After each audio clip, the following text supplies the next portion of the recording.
why Fregenal de la Sierra? Okay. I always say I didn't choose it, it chose me. So basically, I was looking for a way to legally live in the country and be able to pay for it. I happen to speak English, so an English teacher, perfect. So I applied to the Spanish government because they have a program where they send native English speakers to teach in the public schools. And it's basically like a Teach for America thing in the sense that you can rank where you want to be as far as province. So let's say Andalusia is the southern province of Spain, and it's where Sevilla is, and Granada, and a lot of beautiful cities. So I ranked that first, and a couple others after that. And as a first year applying, you never really get where you want. Like Sevilla, for instance. So I actually didn't get Andalusia, what I wanted. I got the province on the border of Andalusia, Extremadura. And it's in a province that no tourist knows about, which is awesome that I got to live there. Yeah. Because it was definitely undiscovered territory. And so I basically just got placed there. I didn't choose it. It chose me. And I say everything happens for a reason, because, I mean, my eyes have been opened in so many ways that I never could have imagined and never would have happened if I lived in a bigger city where I would have been more in my comfort zone, because I'm from the New York metro area. So I'm used to big cities. And in cities, you can always find English speakers. You can always find, like, for instance, there's a supermarket called Taste for America in Sevilla. I don't want to be able to find hot sauce and peanut butter. I want to, eat like a... You want to submerge yourself. Right. Yeah. So I ended up in this little 5,000 person village called Fregenal de la Sierra, as Lane mentioned. Yeah, and it was really, truly incredible. At first, I freaked out. I was like, what the hell am I going to do for 8 months in this village with like 4 bars and 5 restaurants, no mall, no movie theater, nothing. Right. But I actually just wrote a recent article about I just moved back from there 2 weeks ago or so, and I wrote an article about the things that I've learned there and how it's changed me forever. And it's just truly another way of life. That these people are so happy for no reason. They're not rich. They don't have high-powered jobs. They're just happy to be around the people that they love. And that's something that I never would have gotten in a bigger city. So when I say it chose me, it chose me. Yeah. It happens for a reason. Yeah. So. Well, I recently watched a video on your blog where you're basically walking through the village and everybody's saying hi to you. It's a very short clip, but it was just, it reminded me of a lot of the little towns and villages that I've traveled to through, like, Malta, even Uruguay in South America near Argentina. It just kind of had that vibe. And those are the kind of places that I naturally tend to gravitate to, I think, for the same reasons that you were talking about, as far as, you don't want to necessarily find all the American stuff and the commodities and the conveniences. But I think for a lot of Americans too that are maybe considering a permanent move abroad, especially when you get a little bit older, because you're younger, but maybe some of the audience, a lot of my audience is thinking about retiring overseas.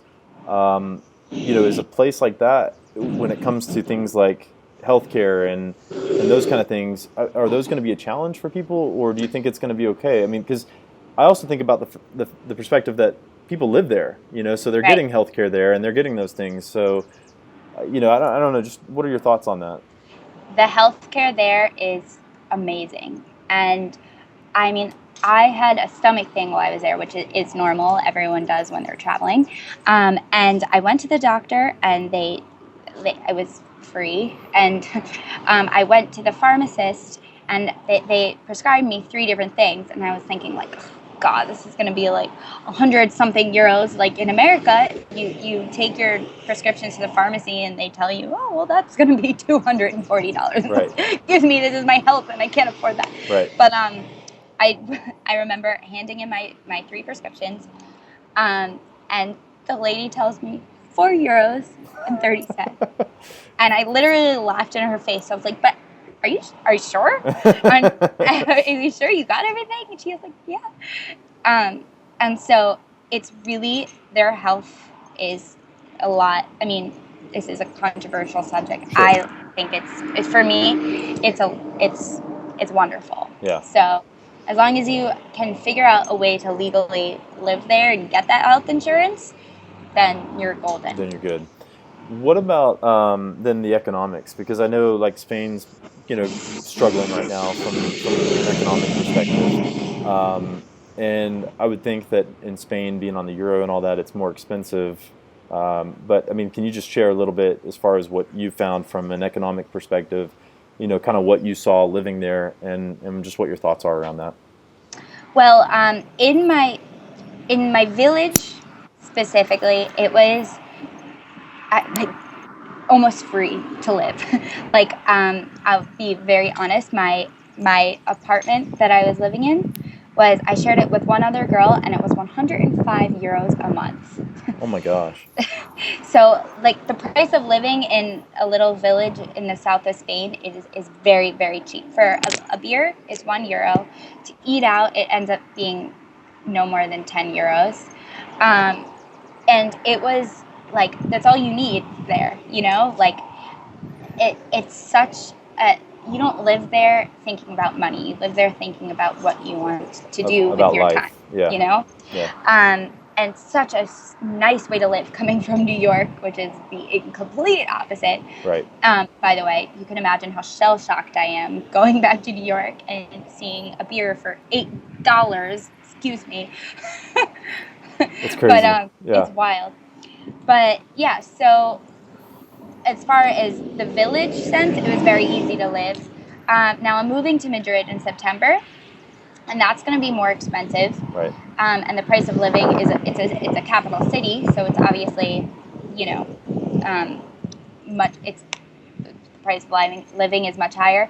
But there's more opportunities to make money in a bigger city.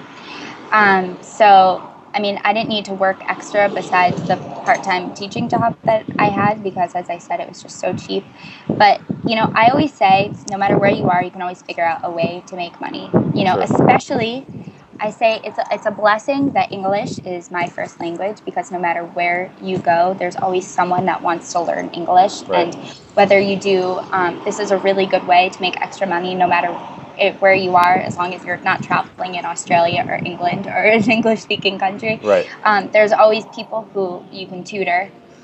There's always a way to make more money, you know? Yeah. So I try not to let money be a factor that's going to stop me from traveling. I'm not staying at 4-star resorts, but there's always a way. And Spain is on the cheaper side in relation to the European countries. Sure. So. Yeah, that's awesome. Well, can you describe Fregenal de la Sierra for us as in much detail as possible, just so we can kind of get an idea of what it's like there? Okay, absolutely. So, as I think I mentioned before, it's a 5,000 person village. So it's tiny. And there's one center with a castle and the Ayuntamiento, which is the town building, and a few restaurants and bars around that. And that's like the center of life. And then there's there's two centers. So that one, and then another little one just about a minute walk away from that has like, all of the banks and whatever. But, I mean, it's just this tiny, charming little like whitewashed Spanish village. And there's not much to see, but it's more of like, it's beautiful. The castle is beautiful. It's on a hill. But the thing that I think is most beautiful is the vibe there. It's just people just walk around, and as you described in my video before, I was living in my village for 7 months at that point. So it's a 5,000 person village. I'm the only foreigner. Everyone knows about the foreigner that's living in the village.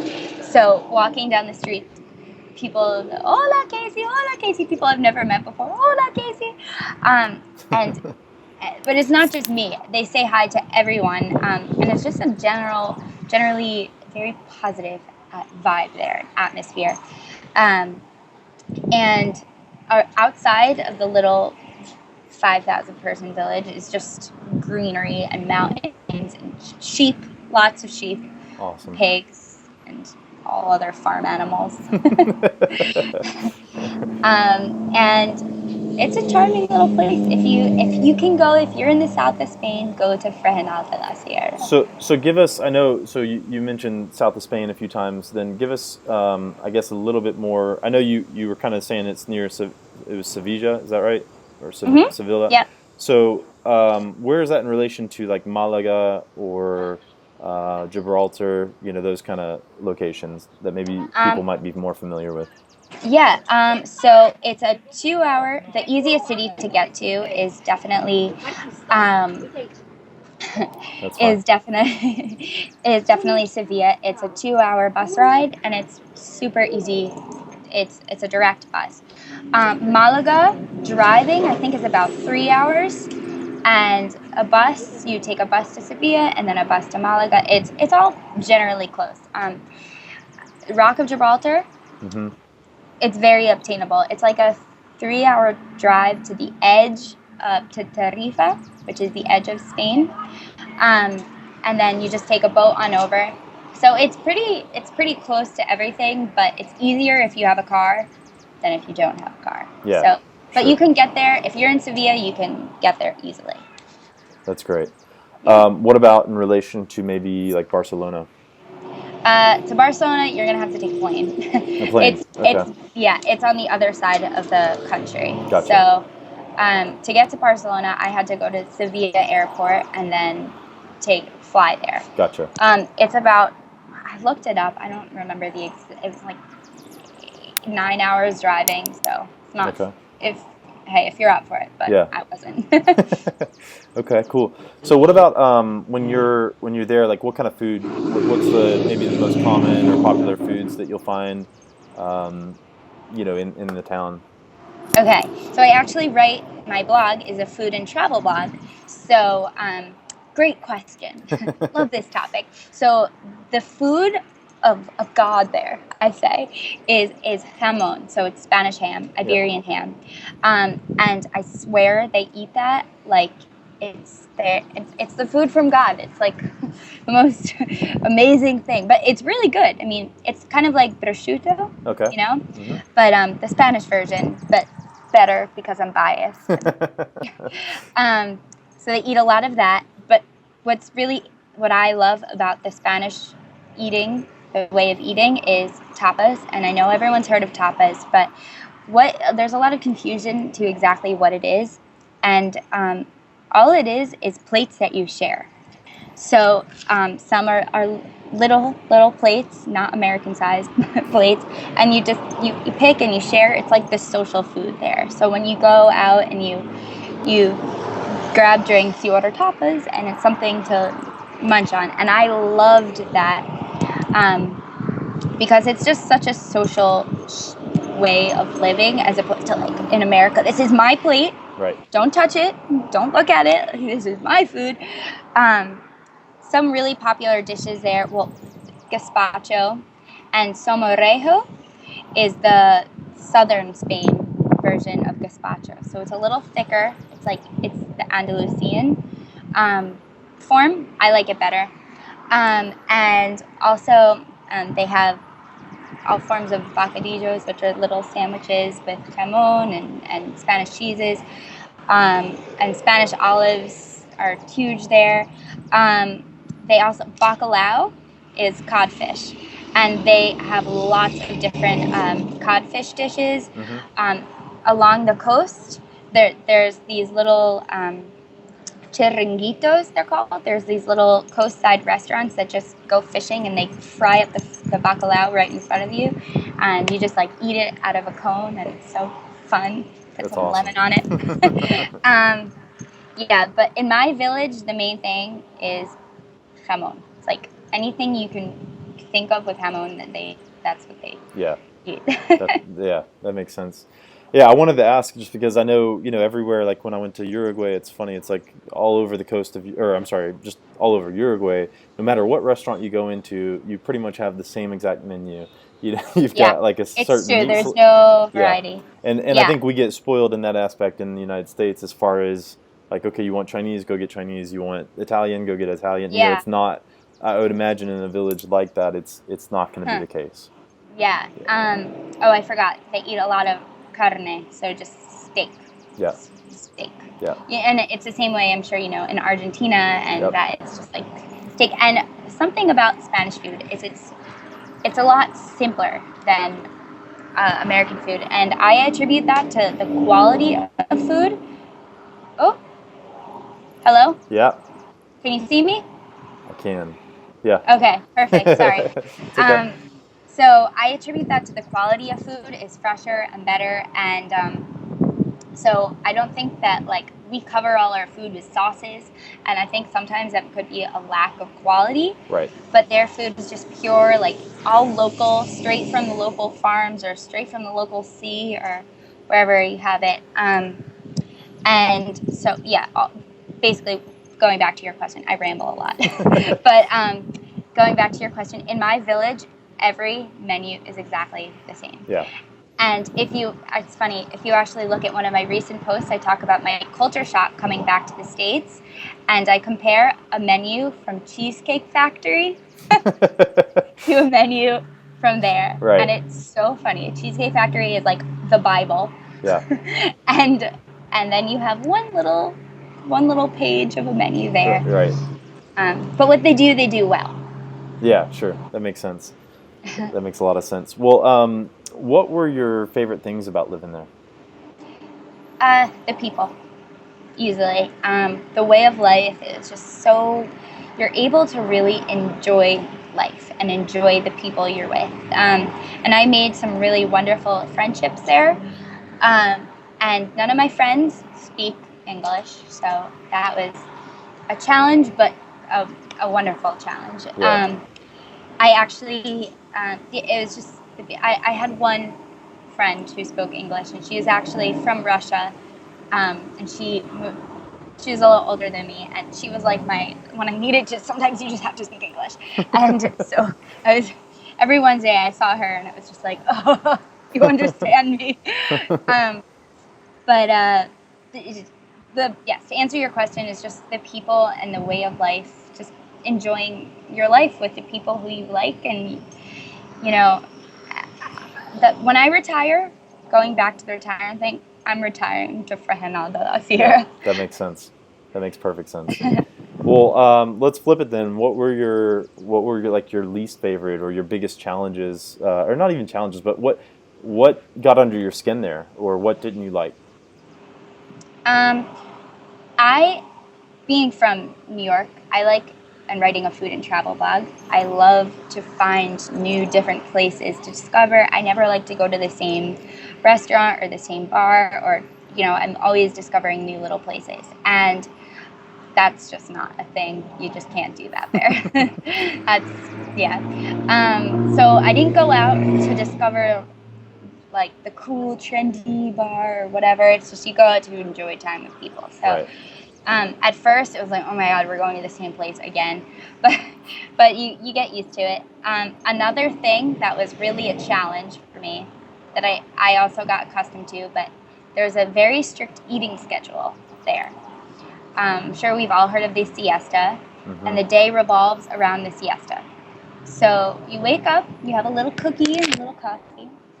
Then around 12 o'clock, you have another little cookie or coffee. 2 o'clock, everything closes. Like, nothing is open. You want to emergency, go to the pharmacy. Sorry, you're going to have to wait until 5 o'clock. So from 2 to 5, everything is closed, and that's when you go home and you eat with your family and your friends. You don't do anything else. Then 5 o'clock, it opens again. Then you have a snack, maybe another cookie and coffee at 7 o'clock, around then. Then 9:30 is dinner, and then, yeah. So my biggest frustration was, well, I'm hungry at 6 o'clock. I want to eat dinner. Sorry. Right. There's nowhere to eat dinner. There's nowhere to buy anything. You can't. Yeah. So it was funny, actually. The first time I remember it was my first weekend, and I ordered a coffee after dinner at 11 o'clock. And the waiter said, "No, we don't have coffee." And I was like, "What? What do you mean you don't have coffee? Like, I see the machine, and Right. like, we don't serve coffee right now." And the same thing happened to me with a sandwich at 6 o'clock. The bar was like, "No, this is coffee and cake hour, so you can't have your That's all you can sandwich." have. And I was like, I'm a free person. This is a free country. I thought, what the heck? But I got used to it. You can get accustomed to anything. So, you So, know, so is the coffee, you said a little coffee, is that basically like an Italian espresso, like the Italian coffee? yeah. Okay. So Yeah. that was another culture shock. I was like, what the heck? Is this like a shot? What do we do with this? And they just sit there forever and sip it. Drives me nuts. Yeah. See, that's actually, I didn't drink coffee until visiting my wife's family in Italy, and they were like, "Oh, come on, have a coffee, at breakfast or whatever." And so I had the espresso essentially out of the mocha, the Italian mocha that you just put on the little stovetop. And I was like, man, this is good. I can do this. I'm not an American coffee drinker, but so of course, I ended up buying the mochas and I brought them home, and Yeah. I make my coffee on the mocha now. So Oh, no. I travel with my mocha too. So I went from not being a coffee drinker to being addicted to coffee. Yeah, I get that.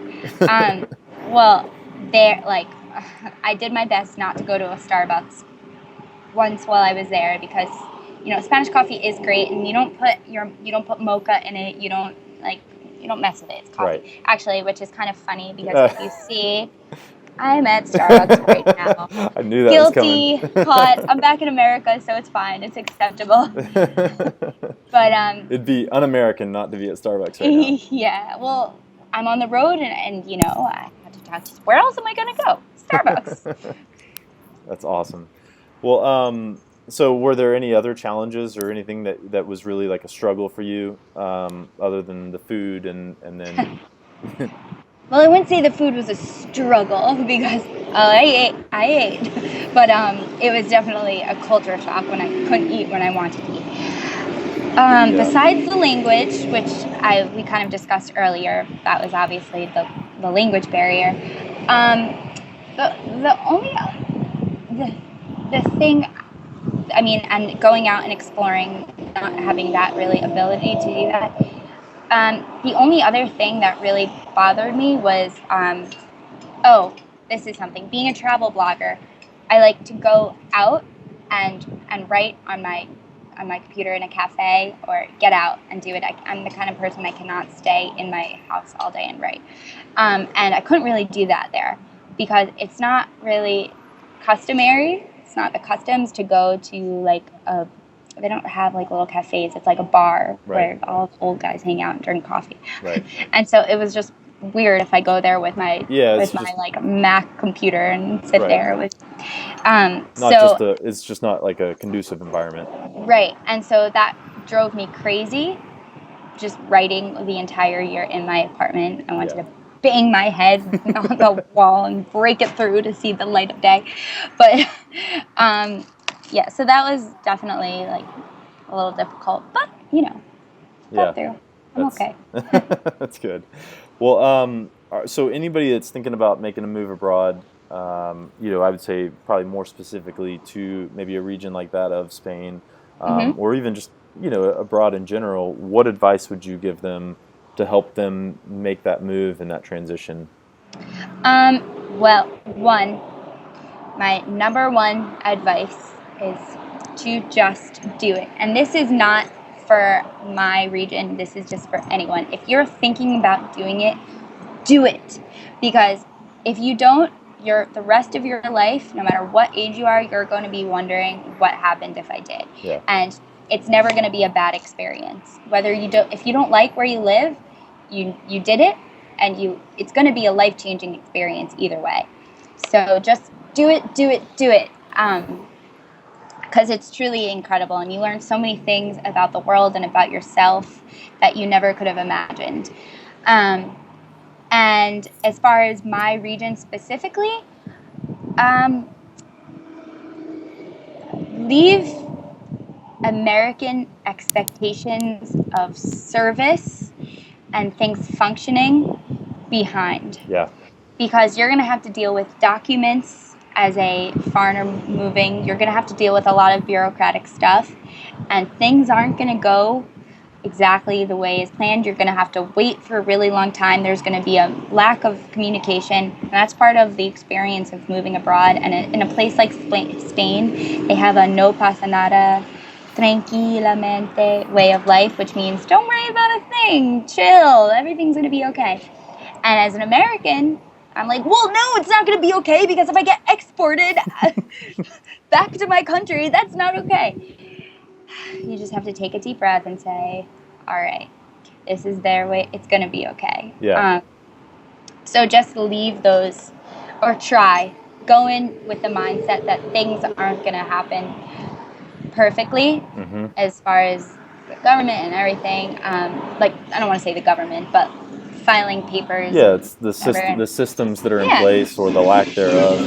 This is and something. Service. Yeah. At a restaurant, like, service, it's not like in America where it's just always like customers first, like at your service, at your command. There it's like, well, I'm here for my job and I'll get to you when I get to you, and Yeah. So yeah, it's interesting to hear that too, because I've seen that, especially I would say more so in Ecuador than like when we travel to Italy, and so speaking to other expats across South America, Central America, they all say the same exact thing. And so hearing you say that about Spain too, it's like, I could absolutely see that. But it's just, it's one of those things. I mean, I think the United States is unique in that respect, and we've gotten spoiled. It's not that everybody else is doing it wrong necessarily. It's just that we've gotten spoiled with our system and our, our culture in that sense. So definitely. In Argentina, it was the same way. I mean, there was no train schedule. Like, there was no train schedule. So I remember taking the train to class, and like sometimes I would arrive an hour and a half late, and sometimes an hour and a half early, and I'd be like, well, sorry, teacher, it's out of my control. But I'm here. But I'm here. That's awesome. Well, well, that's fantastic. I really appreciate your time today. If you don't mind, go ahead and just let people know where they can find more about you and your blog and all that. So if they want to learn more. Absolutely. So my blog is www.awanderingquesadilla.com. And so my name is Casie. And when I was younger, I was obsessed with quesadillas and speaking Spanish. And I've been to Mexico as well. So it has nothing to do with Spain. But so it's a play on words. So that's A, wandering, CASIEDILLA.com. Awesome. And on Facebook, it's A Wandering Quesadilla, Instagram at A Wandering Quesadilla, and Twitter _quesadilla. I'm sure Lane will put everything down there. And I hope to hear from you guys. Comment, follow me, check me out, we'll chat. So absolutely, and I can't wait to hear more too about your next chapter, which will be in Madrid. So I think that's going to be fun to watch. Definitely. I also watched your video on how to make a quesadilla, which I thought was really cool too. So I mean, your videos are fun and entertaining and all that. So I would definitely recommend and suggest, and I highly suggest everybody go check out your blog and your videos. And thank you so much for your time today. Thank you. And I just want to say one more thing. My summer project, I'm going to be living in New York City for the next 2 months until I go back to Madrid in September, and it's Eat Around the World in NYC. So I'm discovering all these cool little ethnic restaurants, all right in NYC. So that's awesome. Is that a follow .com? That. What? Is that a .com? Oh, no. That's just part of my blog. Okay. So there'll be a little tab and everything. Gotcha. So, yeah. Perfect. Well, thank you so much, and I hope you have a fantastic day. Thank you. You too. Bye, Lane. Bye.